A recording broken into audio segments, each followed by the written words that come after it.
សួស្តីអ្នកនរគ្នាថ្ងៃនេះយើងសិក្សាអំពីការចងម៉ាក្រូតើអ្វីទៅជាម៉ាក្រូបាទការចងម៉ាក្រូវាពិតជាមានសារៈសំខាន់ណាស់ក្នុងការ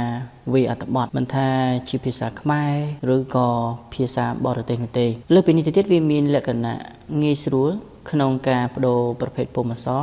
និងនិមិត្តសញ្ញាផ្សេងទៀតកុំឲ្យខាត់ពេលយូរតោះយើងទៅអ្នកនរគ្នាណាទី1យើងចូលទៅក្នុង view ribbon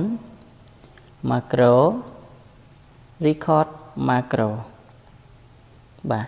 តើតើនៅការចង macro មានពីរប្រភេទទី1គឺប៊ូតុងទី2គឺ keyboard ប៉ុន្តែនៅក្នុងវីដេអូនេះខ្ញុំសូមបង្ហាញតែការចង macro តាមរយៈប៊ូតុងឯណាគេឥឡូវខ្ញុំយកប៊ូតុង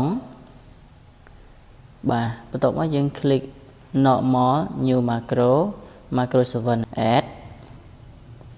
បន្ទាប់មកយើងចុចមើល define បាទអញ្ចឹងតើតើនៅកន្លែងនេះវាឲ្យយើងជ្រើសរើសយក icon មួយបាទយើងមកយកក៏បានប៉ុន្តែយើងយក icon សម្គាល់មួយទៅឧទាហរណ៍ថាខ្ញុំយក icon រូបនេះមួយ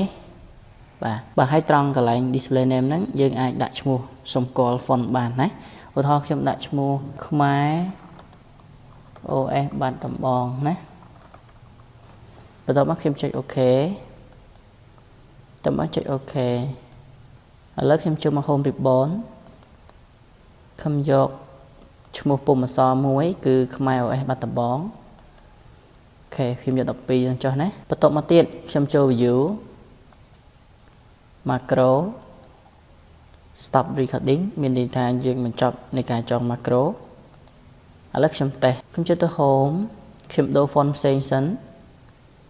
បើថាខ្ញុំវាយ font ខ្មែរ OS បូកូបាទចឹងសូមបញ្ជាក់បន្តិចណាតើតើនឹងការចង macro តាមរយៈប៊ូតុងនៅពេលដែលយើងចងរួចរាល់ហើយវានឹងបង្ហាញប៊ូតុងដែលយើងបានចងហ្នឹងនៅលើ Quick Access Toolbar នេះតែម្ដងនេះណានេះខ្ញុំដាក់រូបកូនជ្រូកណាបាទហើយនៅពេលដែលយើងយកមកយកមកដាក់ពីលើវានឹងបង្ហាញឈ្មោះអាកន្លែង display name ហ្នឹងហ៎បាទចឹងកន្លែង display name ហ្នឹងបើសិនជាយើងដាក់ឈ្មោះអីវាបង្ហាញឈ្មោះហ្នឹងតើណាឥឡូវខ្ញុំយក font ខ្មែរ S បូកូឥឡូវខ្ញុំសាកវាយណាឧទាហរណ៍ថាការសិក្សាបាទអញ្ចឹងនេះគឺជា font ខ្មែរ OS បូកូអញ្ចឹងបើសិនជាខ្ញុំចង់វាយ font ខ្មែរ OS បាត់ដំបងវិញខ្ញុំមិនចាំបាច់ចុចកន្លែង font name នេះរើសយក font ខ្មែរ OS បាត់ដំបងហើយនោះមកយូរបាទអញ្ចឹងយើងប្រើ tool ដែលយើងបានចងមកហ្នឹងចុចលើវាមកបាទវានឹងបដូរទៅជា font ដែលយើងបានចងនឹងឯងជាឧទាហរណ៍ខ្ញុំសរសេរការសិក្សាដដែល